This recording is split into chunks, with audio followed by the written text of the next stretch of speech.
tu buka taban de num yala ba kul kitir kanu u faida mafi gisum to jatu buwa be kun mafi ha yala jatu nasa be kun control le kalamde jobe de tata dukan kanu yala de duktara wen yebi ya jatu fo gudu wuri yala tan nade mahal be fatawa mafi hajat ita da dakale nan ya fa haja kana jadde wen umani ya barfo jena be jena kalas qur'an be ga sabatamanya kwe yala le sunu ajade babu lufsato yala babu rok be tala rokwa be tala kibir mini kasma ta jana upo alisa ugara abla ajade o ajade batai asa halian yala keninge sunu yoro kutubi sigi be kala majade diktor kat fudawa de gale yala ita be ujuru benis al be control bodi dawa de jaman go di da de be sala be jata ro ma babla fikila hajat de yala de mirta sunal gidde gruma ma yalde ki junubi ni kede ko dina felinde dakhalu baba sokura.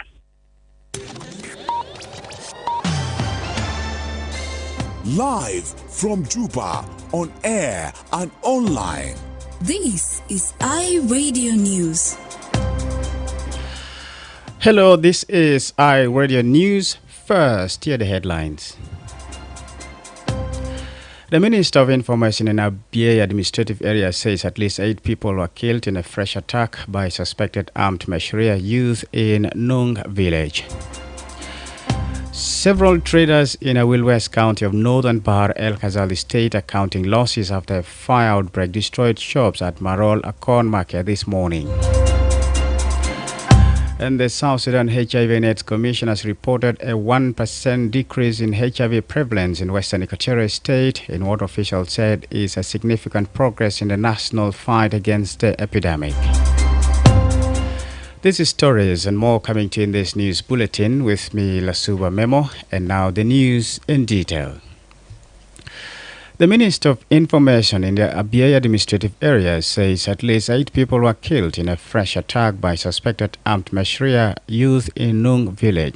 The incident occurred on 4th May 2025 when the attackers reportedly stormed a water point in Kulbol area where young people were fetching water. According to Johanna Kolngor, the Abia Dinkangoth youth managed to repel the initial attack, but the attackers regrouped and launched a second attack about 10 kilometers from Abia town. The motive behind the attack was not immediately clear. Speaking to iRadio this morning, Minister Cole said that the clashes left 8 people dead and 6 others injured, all from the Abia side. He said most of the victims were young men in their 20s.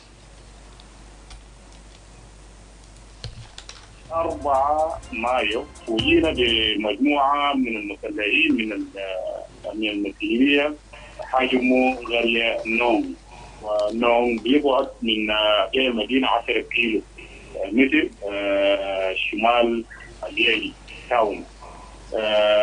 تموا يعني هاجموا شباب أو مواطنين الموجودين في نونغ، كانوا كان في محاولة انه يجلبوا المويه من المدخل كان موجود. تم محاجمتهم صباحا، حصل اشتباك. المواطنين حاولوا من الشباب الموجودين هناك يدافعوا عن اهلهم. الاشتباك ده يعني ادى بجرح 6 مواطنين من الدياي، والناس اللي استشهدوا وراحوا بحيه هذه الهجمات هم 8. However, the minister said the United Nations Interim Security Force for Abia is intervened and helped stop the fighting. Akol added that displaced families from the attack were moved to the UNISWA compound for safety. He also said that as of Monday, there were still tensions in the area as Mashria fighters were shelling parts of the town. The minister said the United Nations Interim Security Force for Abia intervened and helped stop further escalation. Several traders in Awil West County of Northern Bahar El Khazal State are counting losses after a fire outbreak destroyed shops at Marol Akon Market this morning. According to one of the traders, Bol Matiang, who spoke to iRadio, the fire outbreak occurred at around 7 a.m. on the eastern side of the market known as Majok Akab. He said the blaze caused significant damage, affecting as many as 7 shops in the market. As a result, 2 South Sudanese traders lost their goods worth 20 million South Sudan pounds to the fire. According to him, the fire was first spotted at a shop before it is spread, limiting the damage to the few shops. No casualties have been reported. When contacted, the public relations officer in the police of Northern Bar El Khazal, Captain Guat Akol, confirmed the incident. He told iRadio the police are investigating the cause of the fire. صباح اليوم حوالي الساعة 7 صباحا حصل حريق في مقاطعة دويل الغربية نيمليل في سوق يسمى مرالاكون، وفي أثناء في هذه حريق طبعا حصل خسائر معدية وخسائر في البضائع، وما في أي أثر في أرواح بتاع المواطنين. الشرطة الآن بتحقق في ملابسات التي أدت للحريق، لكن ما في أي دليل يربط سبب حريق بأي شخص، وتم إخماد الحريق ولا زال الشرطة بتحقق لأنه في أضرار شديد في ممتلكات المواطنين. زي ما ذكرت إنه ما في أي أثر في جانب إنساني أو أي في أرواح إنساني، لكن في فقر كبير في الممتلكات. The incident is not the first of its kind in northern Bahr El Ghazal state. There have been several reports of fire outbreaks in the state since 2024, claiming the lives of children. In November last year, a child died in a fire, bringing to 4 the number of children killed in September in similar fire incidents. In May same year, authorities in Awil County reported that a 9-month-old baby had burned to death after the house he was sleeping in caught fire. And in February this year, 2 siblings were burned to death in Mangok, Payamin, Awil East. In the following month, 2 other siblings were burned to death in Pantho area. The South Sudan HIV and AIDS Commission has reported a 1% decrease in HIV prevalence in Western Equatoria State in what officials said is a significant progress in the national fight against the epidemic. The prevalence has dropped from 7.8% to 6.8%. During an awareness campaign in the state on Monday, Dr. Eserina Novello, chairperson of the commission, acknowledged the progress but emphasized that Western Equatoria still has the highest HIV prevalence rate in the country. In comparison, other regions such as Eastern Equatoria have a prevalence of 4.0% and Central Equatoria stands at 3.1%. Lakes and Jonglei states have also reported significant cases. Dr. Novello attributes the decline to increased public awareness, testing, and greater openness within the population.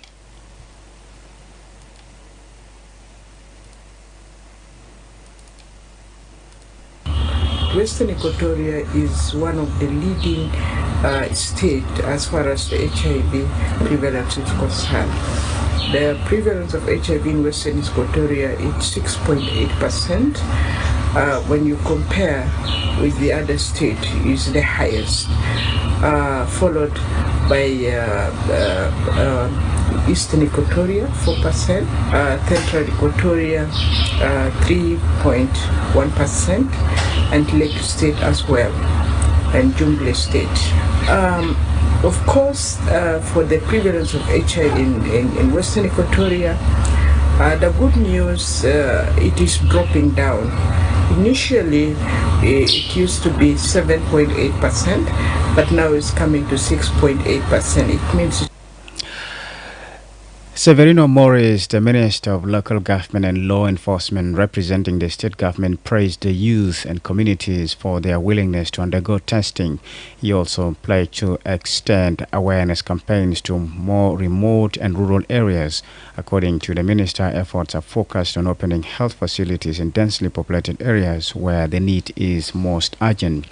The Commission continues to prioritize both HIV and AIDS awareness and human rights education across Western Equatoria as part of a larger national initiative aimed at curbing new infections and reducing stigma. This is iRadio Afternoon News. The visiting African Union Commission chairperson has called on South Sudan's political parties to swiftly resume dialogue and address the country's insecurity to facilitate the timely implementation of the 2018 peace accord. Mahmoud Ali Yusuf emphasized the need for all parties to the revitalized peace agreement to come together and resume discussions. He added that the primary goal of the mission is to support South Sudan and find the best path forward for preserving peace and stability in the country. Ali noted that both the African Union and the Intergovernmental Authority on Development will assist South Sudan in implementing the peace agreement, including mobilizing resources for the country.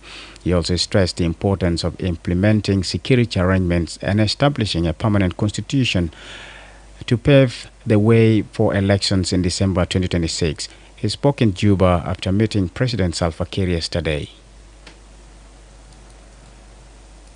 As the guarantor of the peace agreement, the revitalized peace agreement, we also feel the need today to see how best we can support the government of the Republic of South Sudan to speed up the process of the implementation of this revitalized agreement. All the stakeholders of the peace agreement will come together again so that the dialogue be resumed very quickly. And we hope also that all these issues related to the insecurity or lack of security in some of the regions be resolved, and we need to think very thoroughly about the next steps with regard to the implementation of that peace agreement. And I'm referring to the drafting and endorsement of the permanent constitution. I also would like to underline the necessity of the unification of forces, and also would like to stress the fact that the election should take place after the end of the transition period by December 2026. Meanwhile, several leaders from SPLMIO, a partner in the 2018 peace process, have been detained for more than a month following the March violence in Nasir County of Upper Nile State, where they were accused of incitement. The government has stated that the detained individuals, including the first Vice President Dr. Riek Machar, who is under house arrest, will be tried in court. Despite calls from Western countries and regional leaders for their release, the government has not responded. Clashes continue in parts of Upper Nile State, further impacting civilians.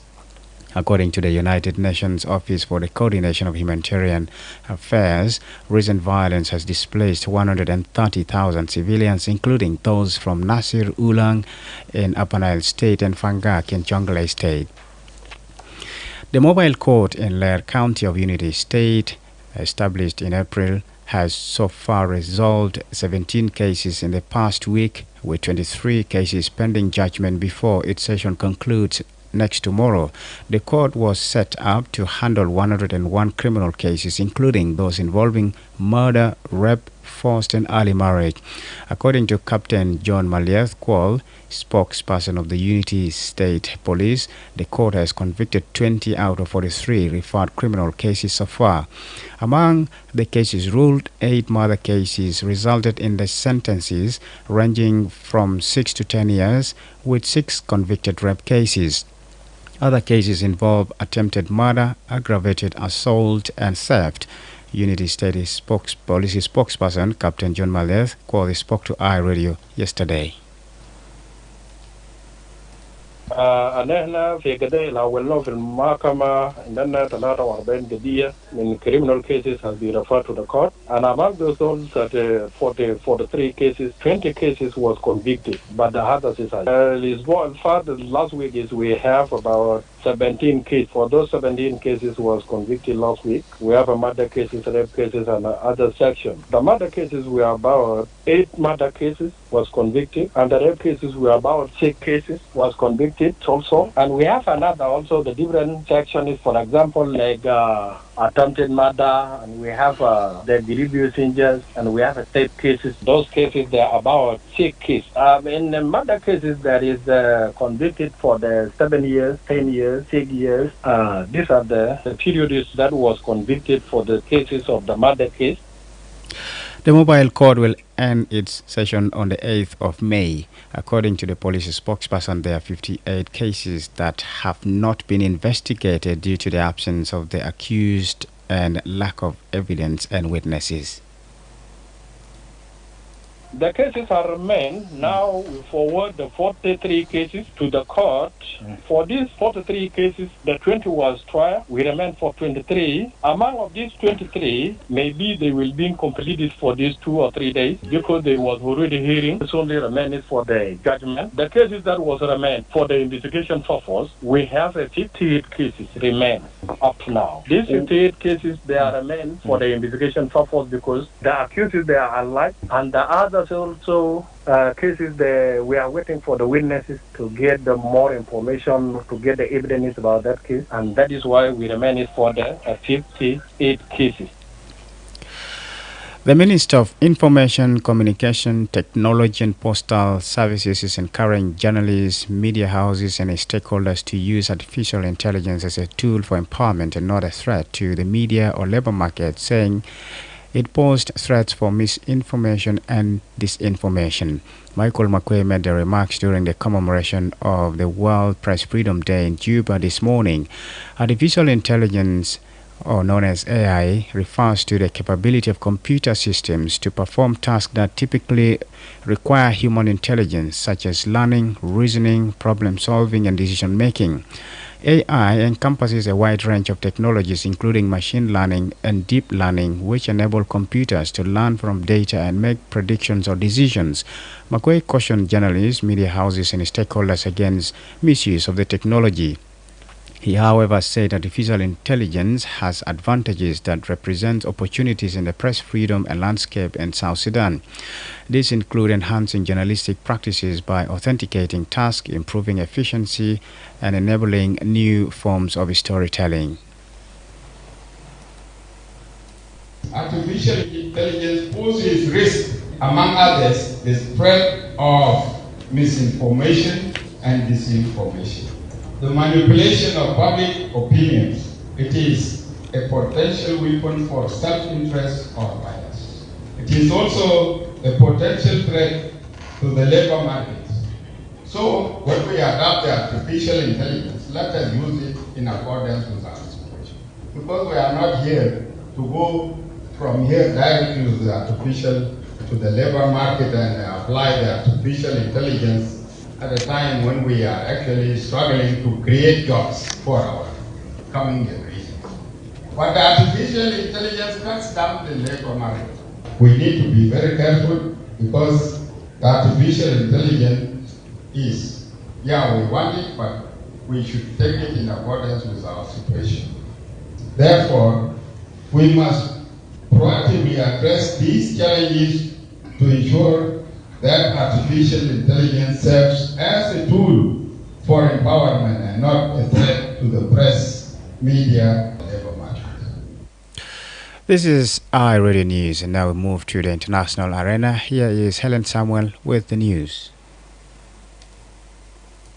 Good afternoon, and now let's have a look at some of the stories trending across the globe. Explosions have been heard in the Sudanese city of Port Sudan as a paramilitary force targeted the de facto capital of the country's military-led government for the third consecutive day. Thick black smoke could be seen at dawn on the skyline of the previously safe city where thousands of people fleeing the 2-year civil war have sought refuge. Flights have been cancelled after drones hit the international airport and a hotel near the current presidential palace, reports say. Elsewhere, Russia says Ukraine has launched an overnight drone attack targeting Moscow for the second time in a row. All 4 of the capital's major airports were closed for several hours to ensure safety, but later reopened, Russia's aviation watchdog Rosaviastia said on Telegram. Moscow's mayor Sergei Sobyanin said on social media at least 19 Ukrainian drones had been destroyed before they reached the city from different directions. And finally, 3 people are dead and at least 7 more are missing after a small boat overturned off the coast near San Diego, California, officials said. At least 16 people, including 2 children, were on board the Panga-style whale fishing boat, the U.S. Coast Guard said. Initially, as many as 9 people were reported missing, but 2 were later found and detained. An official told CBS News, the BBC's U.S. partner, that the incident was being treated as a suspected case of human smuggling. Those are some of the stories making headlines in the region and beyond the borders. Thanks, Helen Samuel. And now to the world of sports with Emmanuel Joseph Akile.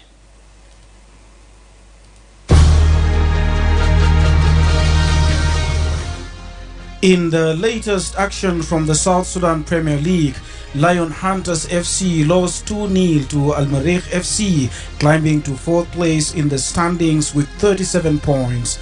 The defeat was a major blow for Lion Hunters, who now fall to 11th on the table with 14 points. In another fixture, Jammus beat Malakia FC 3-0 to close the gap with the standing table leaders Kator FC. Today, Nile City will take on Wajuma FC. The president of the South Sudan Football Association, Madoud Agostino, has announced that South Sudan is fully prepared to host the CECAFA Under-17 Championship set for October 2025 pending final approval from the national government. Speaking at a press conference held at Juba National Stadium following his recent appointment as president of CECAFA, Madoud emphasized that hosting the national tournament would mark South Sudan's first ever CECAFA championship on home soil. Elsewhere, Inter Milan captain Lautaro Martinez is hoping to emulate his strike partner Marcos Thuram ahead of their team's Champions League semi-final against Barcelona on Tuesday. In the build-up to the first leg last week, the focus was on whether Thuram would be fit in time even for a place on the bench after missing 3 matches with a thigh problem. But Thuram surprisingly started and scored the opener just seconds after kickoff in a thrilling 3-3 draw that has set up a must-see sequel in Milan. And finally, Real Madrid are aiming to complete the signing of Trent Alexander-Arnold before the start of the Club World Cup. The England defender has confirmed he will leave Liverpool when his contract expires later this summer, and the 26-year-old is expected to join the Spanish club as a free agent. Alexander-Arnold's contract with Liverpool expires on June 30th, but the Club World Cup begins 16 days earlier. That's all from the world of sport. Thanks, Emmanuel Joseph Akile. This is iRadio 1 o'clock news, and to end this bulletin, here is a recap of the headlines.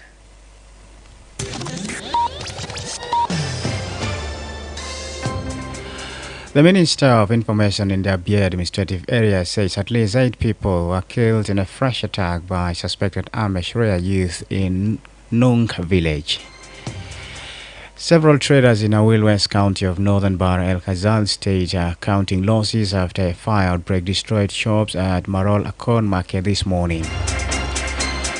And the South Sudan HIV and AIDS Commission has reported a 1% decrease in HIV prevalence in Western Equatoria State in what officials said is a significant progress in the national fight against the epidemic.